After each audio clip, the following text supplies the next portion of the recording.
देवदेवं नमस्कृतं लोकालोकप्रकाशनं त्रैलोक्यं विनातं ज्योति ओंकारं च विन्दते अज्ञानतिमिरान्धानां ज्ञानाञ्जनशलाकया चक्षुरुन्मीलितमेन तस्मै श्री गुरवे नमः। श्री परम गुरवे नमः। परम्पराचार्योभ्यो नमः।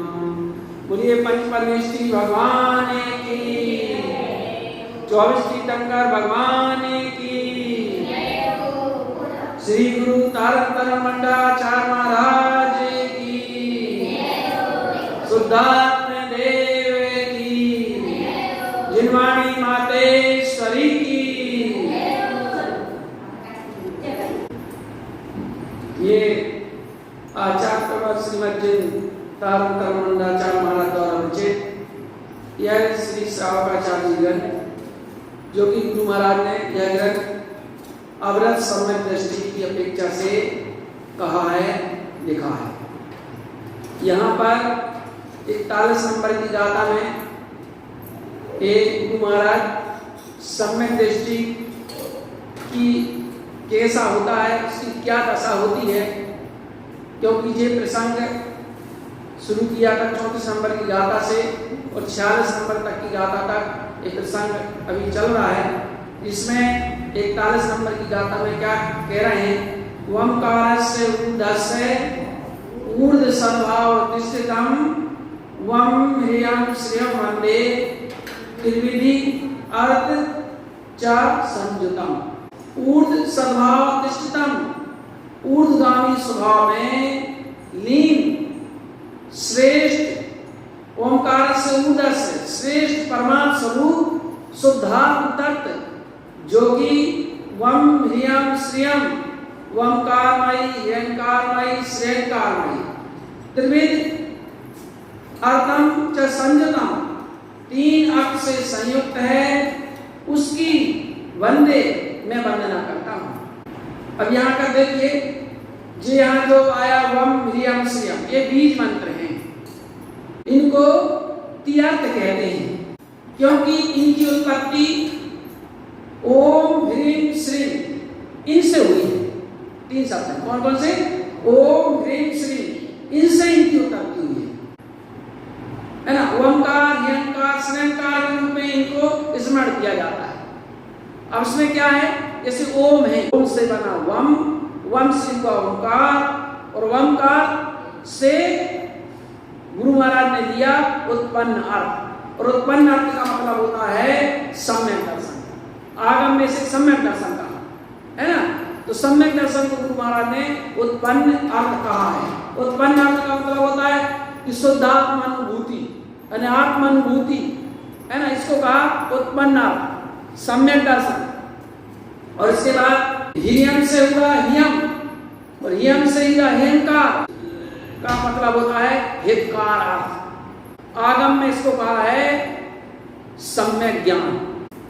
हितकार मतलब जो हितकारी ज्ञान है, उसे कहा सम्यक ज्ञान। सम्यक ज्ञान क्या है? हितकारी ज्ञान है, जिसको गुरु महाराज ने कहा हितकार अर्थ है ना, प्रयोजन प्रयोजनीय ज्ञान है ना, स्वपर का यथार्थ निर्णय जिससे होता है वो ज्ञान कैसा है?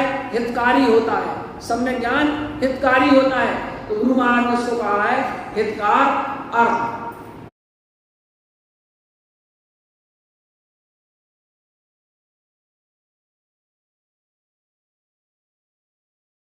श्रीम, श्रीम से हुआ श्रियम और श्रियम से बना श्रेयंकार। आगम में इसको श्रेयंकार को कहा है सम्यक चारक, यानी आप स्वभाव में लीनता। ये क्या कहा? श्रेयंकार से यहाँ मतलब सम्यक चारक को यहाँ श्रींकार से गुरु महाराज ने लिया, तो श्रेयंकार का मतलब होता है सम्यक चारक। गुरु महाराज ने वम हिरियम श्रियम, श्री से हुआ श्रियम, श्रियम से बना श्रेयंकार और श्रेयंकार से हुआ सम्यक चारक, यानी आप स्वभाव में लीनता। ये क्या कहा? श्रेयंकार से यहाँ मतलब सम्यक चारक को यहाँ श्रींकार से गुरु महाराज ने लिया, तो श्रेयंकार का मतलब होता है सम्यक चारक। गुरु महाराज ने वम हिरियम श्रियम ये कहा। वम से लिया है सम्यक दर्शन, हितकार सम्यक ज्ञान और श्रेयंकार मतलब सम्यक चारक, यानी स्वभाव में लीनता, स्वरूप में लीनता अर्थात रत्नात्रय। ये तीन जो बीज मंत्र कहे गए यहाँ पर इस गाथा में कहे, तो यहाँ पर क्या कहना है? जो अपना श्रेष्ठ स्वभाव है, अपना आत्म स्वभाव है, वह श्रेष्ठ स्वभाव जो है वह परमात्म स्वरूप जो है, शुद्धात्म तत्व जो है वह ओंकारमय, निरंकारमय, श्रेयंकारमय है, यानी रत्नात्रयमय है। आत्मा हमारा कैसा है? रत्नात्रयमय है। यह रत्नात्रय ये कहीं बाहर नहीं है, ये आत्मा का ही स्वरूप है, या कहें यही आत्मा है। सम्यक दर्शन, सम्यक ज्ञान, सम्यक चार, आत्मा रत्नात्रयमय है, ठीक है ना? और रत्नात्रय जब संग्रह में गाता है ये रणत्रम न बट्टई अपाणम त्वणदम्यमि तम्मह तत्तिमयो बोधि मुखस कारणम आदि। ये रत्नात्रय आत्मा को छोड़ करके रणत्रम न बट्टई अपाणम अन्नद्रव्यमि आत्मा को छोड़ करके इसी अन्न द्रव्य में नहीं पाए जाते। रणत्रम न बट्टई अपाणम त्वणदम्यमि तम्मह तत्तिमयो, इसीलिए है बोधि मुखस कारणम आदि। इसलिए रत्नात्रयमय आत्मा ही मुक्ति का कारण है, उसके आश्रय से ही मुक्ति की प्राप्ति होती है, ऐसा इस गाथा गुरु महाराज कह रहे हैं। अगली 42 नंबर की गाथा में कह रहे हैं कि देवम च ज्ञान रूपेणे परमिष्टि च संजितम सो अहम देह मध्येषु यो जानाति सा पंडिता। बहुत ही महत्वपूर्ण गाथा ये कह रहे हैं गुरु महाराज। देवम च ज्ञान रूपेणे परमेष्टि च संजितम, परमेष्टि च संजितम, परमेष्टि पद से जो संयुक्त है। क्या? क्योंकि परमेष्टि पद ये कहीं बाहर नहीं है, ये आत्मा के ही पद हैं। तो जो परमेष्टि पद से संयुक्त हैं, देवम च ज्ञान रूपेणे ज्ञान स्वरूपी शाश्वत परमात्मा देव, ऐसा ज्ञान स्वरूपी शाश्वत परमात्मा देव सो हम देह मध्येषु, क्या कह रहे हैं? वह मैं आत्मा हूं जो इस देह देवालय में विराजमान है। क्या कह रहे हैं? सो हम देह मध्येषु, वह मैं आत्मा हूं, कैसा? ऐसा परमेष्टि पद से संयुक्त है, ज्ञान स्वरूपी शाश्वत परमात्मा देव है, और वह कौन है? वह मेरा आत्मा ही है। वह मैं हूं, वह आत्मा मैं हूं, इस देह देवालय में विराजमान है। जो ऐसा जानता है वो जाना सा पंडिता, वास्तव में वही पंडित है, वही सम्यक ज्ञानी है। इस देह देवालय में विराजमान परमात्मा वह परमेष्टि पद से संयुक्त है। परमेष्टि पद कहीं बाहर नहीं पाए जाते, ये तो आत्मा के पद है। वह जो आत्म स्वरूप है वह ज्ञान स्वरूप है। आत्मा ज्ञानम स्वयं ज्ञानम, आत्मा ज्ञानमयी है ना? ज्ञान स्वरूपी है, ज्ञान ही उसका स्वरूप है।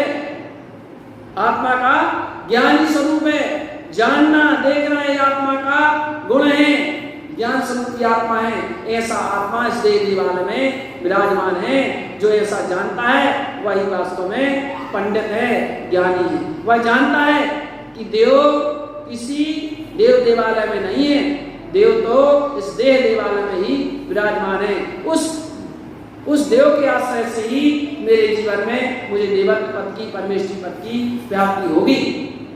और भी आगे 43 नंबर की गाथा में कहा है कि कर्मष्ट विनिर्मुक्तम, मोक्ष कर्मष्ट विनिर्मुक्तम मुक्ति स्थानेषु तिष्ठते सोहम देह मध्येषु यो जानाति सा पंडिता।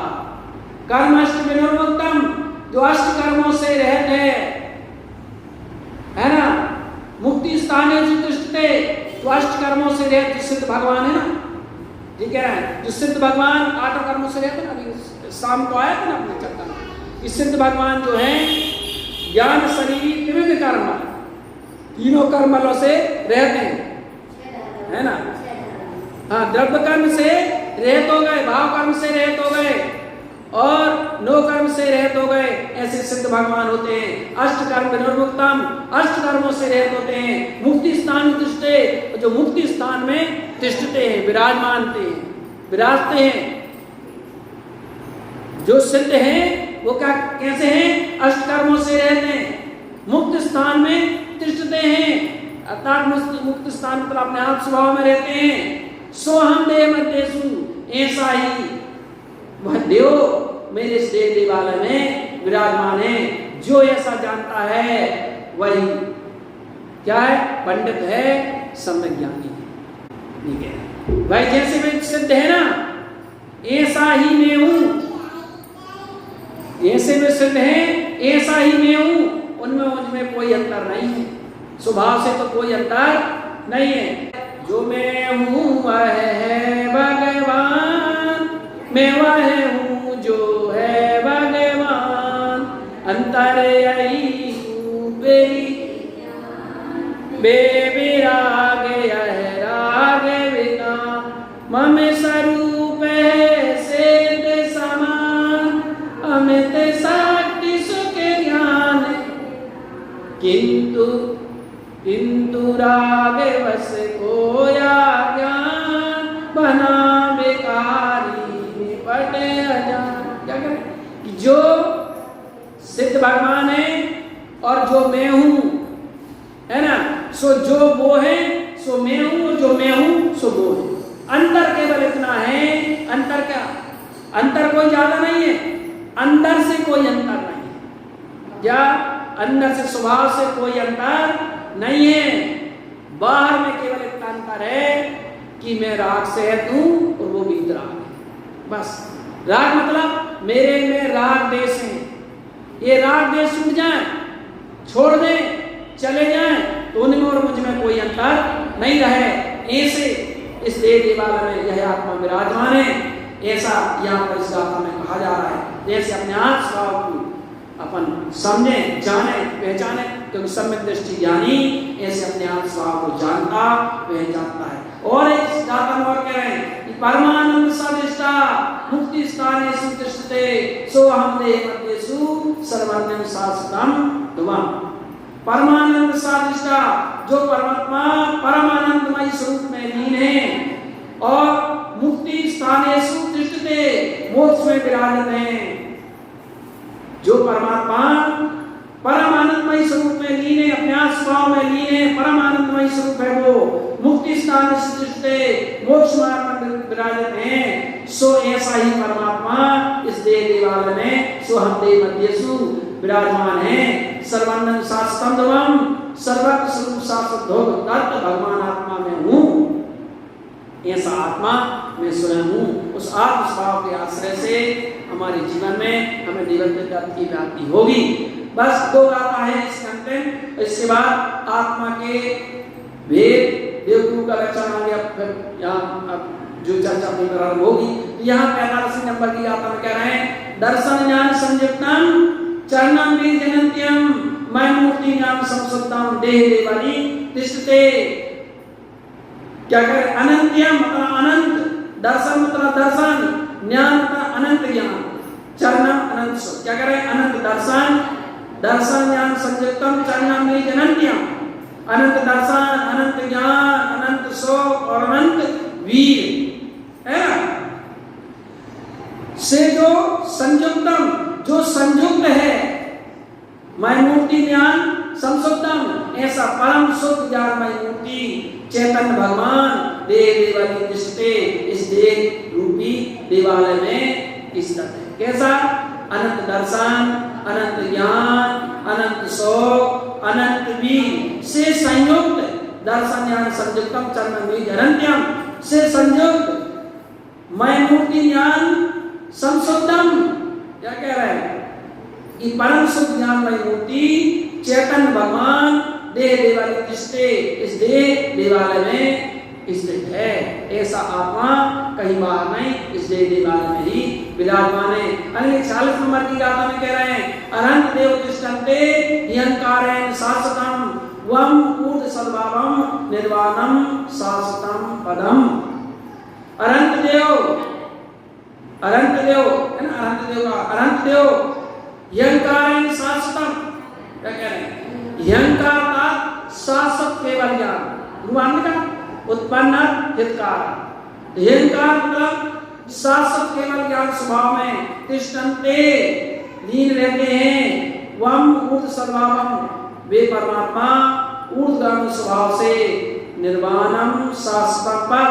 कैसे शाश्वत पद की प्राप्ति कैसे करते हैं, निर्वाण की प्राप्ति कैसे करते हैं, वो अपने शाश्वत पद के आश्रय से शाश्वत निर्वाण पद को प्राप्त वो कर लेते हैं। निर्वाणम शाश्वतम पदम कैसे, अपने उस शाश्वत पद के आश्रय से वे निर्वाण की प्राप्ति करते हैं। जब अपने स्वभाव के आश्रय से वे शाश्वत पद की प्राप्ति करते हैं, किसी दूसरे के आश्रय से नहीं, तो बताओ अपन को कैसे शाश्वत पद की प्राप्ति होगी। अपने आत्म स्वभाव के आश्रय से ही अपन को भी निर्वाण की प्राप्ति हो सकती है, किसी पर के आश्रय से नहीं। वो जिनेन्द्र की आराधना से, जिनेन्द्र के ध्यान से भी हमें निर्वाण की प्राप्ति नहीं हो सकती। अपन उनका ध्यान करते हैं, उनके पर आराधना करते हैं, तो उस ध्यान की आराधना का एकमात्र उद्देश्य यही होता है कि हे भगवान आपने उस पद की प्राप्ति कर ली तो हमारे जीवन में प्राप्ति हो। क्योंकि क्या होता है कि भारी चीज हमेशा हल्की चीज को खींचती है। हम अगर उन जिनने उस परम पद को प्राप्त कर लिया, पूर्णता को जिन्होंने प्राप्त कर लिया है, वो ऐसे गुणों से भारी हो गए कि अगर हम उनकी आराधना करते हैं खींचती है। जैसे अपन कोई वस्तु जमीन से ऊपर फेंकते हैं तो बताओ क्या होती है, वो नीचे गिर जाती है ना, नीचे गिरती है कि नहीं गिरती, क्योंकि पृथ्वी में गुरुत्वाकर्षण बल होता है। जो भारी चीज होती है, पृथ्वी भारी है, तो ये पृथ्वी में कोई छोटी चीज फेंको आप तो वो नीचे खींच ली। उसकी भी एक सीमा है कि कुछ बहुत ऊपर तक जाके कुछ जाकर के इस गुरुत्वाकर्षण बल जिसका धीरे धीरे कम होता जाएगा, है ना। जितने हम दूर रहेंगे उतना आकर्षण कम होगा, और जितना हम नजदीक जाएंगे उतना गुरुत्वाकर्षण अधिक होगा, है ना। ऐसा ही है कि जो गुणों से भारी है, ऐसे परमात्मा के अगर हम जितने नजदीक जाते हैं, जितने नजदीक से मतलब होता है जितनी उत्कृष्ट भक्ति हमारी उनके प्रति होगी मतलब उनके गुणों के प्रति होगी। क्योंकि भक्ति से क्या मतलब, क्योंकि वो तो आत्मा पहले भी थे ना, जब गृहस्थ में थी, जब उनका जन्म हुआ था तब भी थे ना, बता। और आज परमात्मा हो गए, आत्मा तो पहले भी थे ना, लेकिन वो पहले संयोग से थे और अब वो संयोग रहित हो गए हैं, तो गुणों से वे भारी हो गए। तो अगर हम उनकी आराधना करते हैं तो वो आभा अपन को उनकी तरफ खींचती है ना। ये एक माध्यम तो है, भक्ति भी एक माध्यम है, क्योंकि हम उनकी आराधना कर रहे हैं, हमें उनकी रुचि है, उन गुणों की रुचि है, तो निश्चित रूप से एक ना एक दिन वो गुण हमें उस रूप बनाने में, क्या उस रूप बनाने में कार्यकारी होंगे। इसलिए हम प्रभु की भक्ति करते हैं, लेकिन आश्रय हमें अपने आप स्वभाव का ही लेना पड़ेगा, तब उस निर्वाण पद की शाश्वत प्राप्ति अपने जीवन में कर सकेंगे। आप हम सभी उस शाश्वत पद की प्राप्ति करें। इसी मंगल भावना के साथ बोलिए श्री गुरु महाराज श्री भगवान की जय हो। आरती तारण स्वामी की जय जय जय जिनवाणी की। गले में समेकित की माला मैं वेद ज्ञान पाला दान ने वह मोह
जय श्री देव ज्ञाति गुरु ज्ञाति धर्म ज्ञाति